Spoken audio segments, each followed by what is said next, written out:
गुजरात से independent MLA Jignesh Mevani को Assam police ने गिरफ्तार किया। उसके बाद फिर एक और एफआईआर के तहत जो है गिरफ्तार किया और फाइनली जब वो बाहर निकले बेल लेके तो उन्होंने आके ऐलान कर दिया कि फ्लावर नहीं फायर हूं मैं।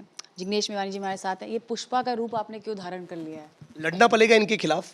यदि कोई जुल्म कर रहा है, अत्याचार कर रहा है, अन्याय कर रहा है, टारगेट कर रहा है, हैरेस कर रहा है, तो हम भी थोड़ी चुप बैठेंगे।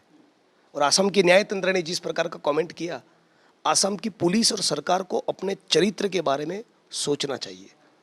उन्होंने साफ तौर पे मेरे बेल ऑर्डर में लिखा है कि जिग्नेश मेवानी को गैर कानूनी तौर पे लंबे वक्त तक जेल में डालने के लिए ही ये फर्जी एफआईआर किया है। तो आपको क्यों एफआईआर करना पड़ रहा है? 2500 किलोमीटर दूर मैं गुजरात में बैठा हूँ। आसाम की पुलिस की, आसाम की सरकार की, मोदी साहब की, पीएमओ की ये प्रायोरिटी है। 1,75,000 करोड़ का ड्रग्स मुंद्रा के पोर्ट पे पाया गया। वहाँ तो कभी गौतम अदानी साहब का इन्वेस्टिगेशन नहीं हुआ, कभी उनको कोई सवाल नहीं पूछा गया।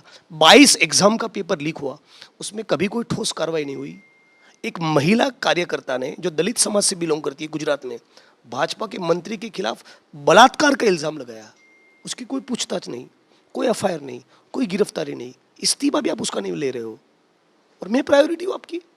वो ट्वीट जिसमें मैंने शांति और अमन बनाए रखने का अपील किया, और मोदी साहब को यदि इस बात का बुरा लगा कि मैंने कहा कि वो गोडसे को भक्त है, तो खारिज कर दे कि मैं नहीं हूं, मैं गोडसे का भक्त। बोल देना, कौन सा पाबंदी है उनके ऊपर? लाल किले की प्राचीर पे चढ़कर बोले गोडसे मुर्दाबाद। पार्टी के प्रवक्ताओं को बोल दे कि सारे चैनल में कह दे कम इस इल्जाम को खारिज करते हैं, गोडसे के भक्त नहीं है। गांधी जी का चश्मा उठाकर स्वच्छता का कैंपेन करना है, गुजरात में महात्मा का मंदिर बनवाना है, अहमदाबाद के साबरमती आश्रम को रिनोवेट करने का नाटक करना है। हाँ, और जब गुजरात आ रहे दंगे हुए तो वहाँ शांति और अमन का अपील नहीं करना।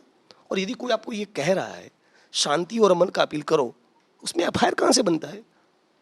महिला को आगे करके दूसरा एफआईआर किया, इतनी कायरता, शर्म आनी चाहिए।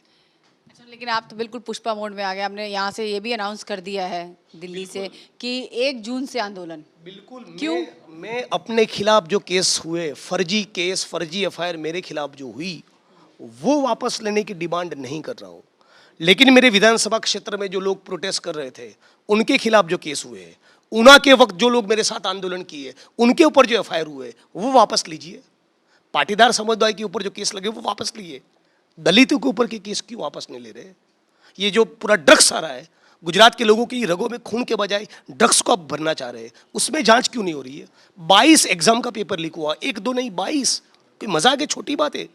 गुजरात का लाखों युवा जो रात दिन एक करके जो एग्जाम्स का प्रिपरेशन कर रहा है, उसके सपनों पर ये पानी फेर रहा है। तो इस सारे मुद्दों को लेकर 1 महीने में सरकार ने कोई ठोस कार्रवाई नहीं की। सड़क पर उतरेंगे और गुजरात बंद का कॉल मैं दिया हूँ गुजरात की जनता के इंटरेस्ट पे, और लड़ेंगे हम लोग।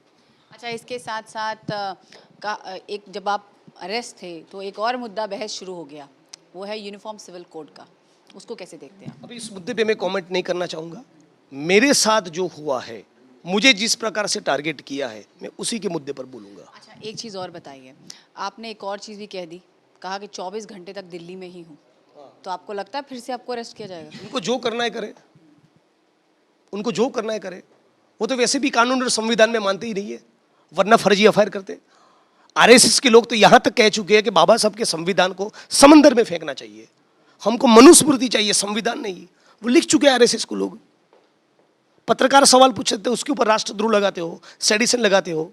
कोई ह्यूमन राइट्स का काम करने वाले एक्टिविस्ट या लॉयर हो, उसको भी जेल में डाल रहे हो। आपने हार्दिक को भी जेल में डाला, कन्हैया को जेल में डाला, मुझे जेल में डाला, अखिल गोगोई को जेल में डाला। आपने ये भी कहा कि कॉन्स्पिरेसी है मेरे खिलाफ बर्बाद करने की। सर, ये बेल का जो ऑर्डर है उसके अंदर से ही साफ तौर पे दिख रहा है कि जिग्नेश मेवानी को गैर कानूनी तौर पे जेल में डाले रखने के लिए ही केस किया है। तो इट्स अ कॉन्स्पिरेसी। तो असम पुलिस को ये कॉन्स्पिरेसी करने का मन क्यों किया? असम सरकार को ये मन क्यों किया? कहीं से सूचना आई है, किसने सूचना दी है? उसी ने जिसको मेरे ट्वीट से मिर्ची लगी है। मेरा आखिरी सवाल है, आप एमएलए भी हैं, साथ में जो भी ऑर्डर आया इस पर क्रिमिनल डिफेमेशंस भी फाइल कर सकते हैं। क्या आप संसद में उठाएंगे? क्या आगे क्या? मैं बहुत कुछ लीगली कर सकता हूँ, मैं नहीं करना चाहता क्योंकि इस महिला के ऊपर दबाव होगा, हम ये समझ सकते हैं। एक छोटा सा पुलिस का कोई कांस्टेबल या सब इंस्पेक्टर, उसके ऊपर कितना प्रेशर होगा, तभी वो किया है। उसके खिलाफ एफआईआर करके मैं क्या अचीव करूंगा? मेरा भी यही सवाल है असम की सरकार से कि गुजरात में 2500 किलोमीटर दूर बैठे गुजरात के किसी एमएलए पर एफआईआर करने से असम को क्या प्राप्त हुआ? असेंबली में उठाएंगे मुद्दे को। असेंबली में उठाएंगे, सड़कों पर उठाएंगे, हर जगह पे, हर मंच पे उठाएंगे। लेकिन इस प्रकार से जो उन्होंने मुझे टारगेट किया है, गुजरात और पूरे देश की जनता देख रही है। और इतना थू थू हुआ, उसके बावजूद भी सॉरी करने के बजाय इस बेल ऑर्डर को आप ऊपर कोर्ट में, हाई कोर्ट में चैलेंज कर रहे हो, इससे ज़्यादा शर्मिंदगी की बात क्या होगी?